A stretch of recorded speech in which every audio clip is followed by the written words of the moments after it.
Wassail,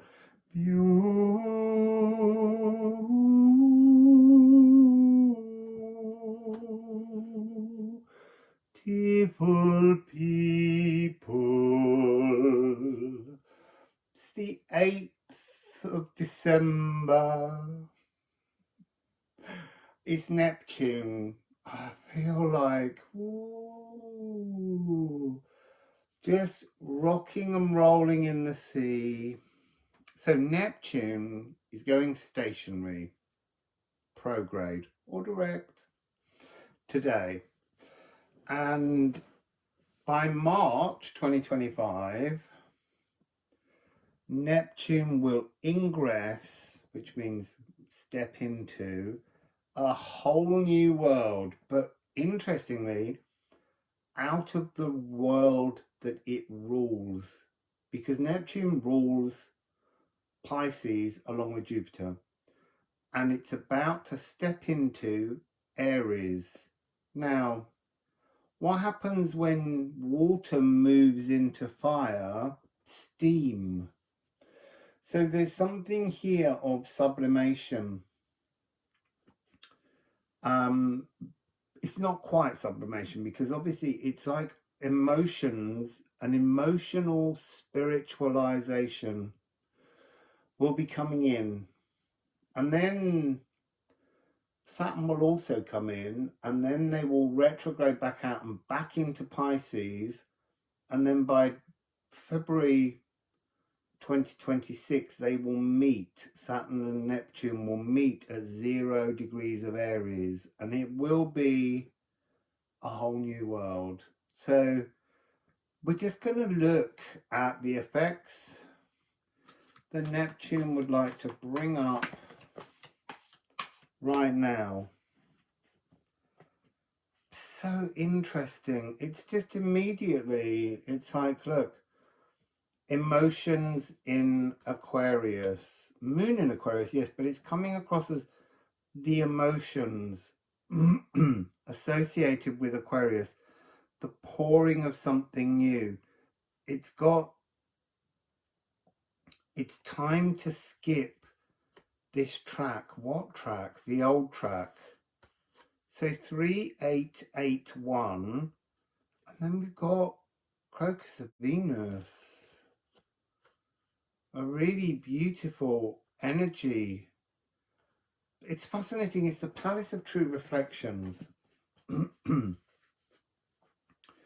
there's something about Neptune standing in Aries, and everyone just kind of looking and going, oh my God, what? You're Neptune? We have no idea. No idea. We thought you were grumpy, over-emotional, irascible. Neptune. And suddenly you're sort of, well, let's find out. Let's go to the runes. You see, look, and as I'm saying that, the sun is breaking out, and we've had just white cloud for days and rain. So that's this exact energy of there just being a shine, a clarity, an energy, a life force that was just dripping wet. You see, now I'm thinking of a time when I got out of the sea a long time ago in Ecuador, and I was at Chiron. I could feel the energy of being a centaur walking out of the sea behind me, but being dripping in emotions. It's time to dry off somehow. That's the energy. Neptune's been so waterlogged. He just wants to lie on the terrace now in the sun. Oh, and that's interesting, because yesterday we had the sun in opposition to Jupiter. So I've got the Swelgeness, the past, the nostalgia, the memory. So the ballad of Neptune, like a load of minstrels singing songs about Neptune, and they've all been over dramatized. They've become something other than the truth. Yeah, look, that's really interesting. So we have Anwila that fell, Leche that got stuck in the deck. So the past has stopped the exploration of the pain. The ballads have been like a falsehood. The ballads have been sung to tell a mistruth, to be a poor representation of the life of Neptune. Come on then, tell us a bit more. Tell us a bit more.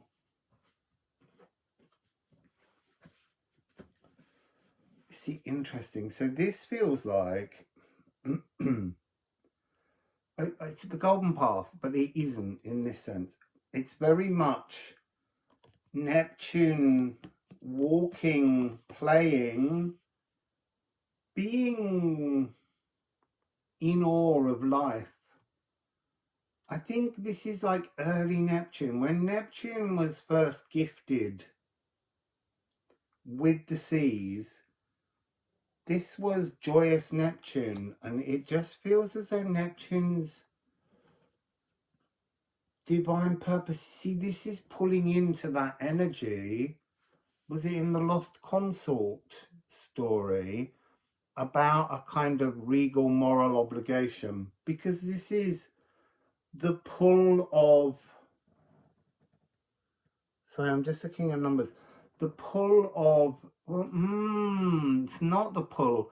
Yes, the pull of the cosmos, but this is almost like the expectation of Jupiter on his brother Neptune. Because Jupiter was, Jupiter made himself king. And I think he then made, his brothers, both Pluto and Neptune, deities. It just feels to me like Neptune didn't like it, didn't enjoy what was coming. And it's interesting because it's almost like saying carrying out the role of being the leader of the underworld, of the water world, of everything in the seas, just slowly brought more and more shadows and pain into Neptune's existence. It's really what's coming through. There's a responsibility that Neptune didn't want on his shoulders. Neptune seems to have, so I'm seeing the freedom of, which is so interesting. Immediately I said that, the freedom of whales and dolphins and creatures swimming, but they all live off each other. They're consuming each other. And so this is something that has become the mind, the mindset, the heart setting, the frequency of Neptune. Neptune feels trapped by the crown he's made to wear. Yeah, look, pulverize, to atomize the pains. But he doesn't know how. This is so interesting because this is becoming like, yeah, the other day it was calm the Mars. This is like free the Neptune, free the loving heart. You see, this is also fascinating to hear. Excuse me. Some real emotional phlegm rose then on my vocal cords. Quicksilver, opening a space to reach the center of the earth. But he's not allowed there. Neptune's not allowed there unless he's visiting Pluto. You see, I'm hearing they're changing the guard at Buckingham Palace is what they're using to get it through to me, but they're changing the guard. Are they? We're changing the guard is what it ultimately means. We have to be more fluid with what they're allowed to be more fluid with what we're allowed. Well, I'm not sure. You see, they're changing the guard. The fixed stars, when they were first fixed, are not really fixed. So the 4 fixed stars have, over thousands of years, have moved, and none of them are where they were originally. They've all moved into a different sign, and yet astrology hasn't moved to transform. And for the last 3 years, when I first was in Portugal picking up the 9/9 Ladygate portal, there was this sense that all of the royal stars and the archangels guarding the different solstice and equinox points are incorrect now, and they need to change. But I was told not to seek the answer to it. But that's coming up again, and I don't know what that means. Maybe it's something we all have to dig into. There's a lot of cards in this reading, Neptune, can I just say. Neptune, can we really have like a simple thing? We've heard your story now. We get that you'd quite like to not. You see, they're changing the guard. He wants to change the guard. He's tired. So that's interesting, because there is a word. Someone might be able to find it. I found it once. It didn't hold in my memory. But it's a word that describes a primal deity when it retires to somewhere else and leaves another generation in charge.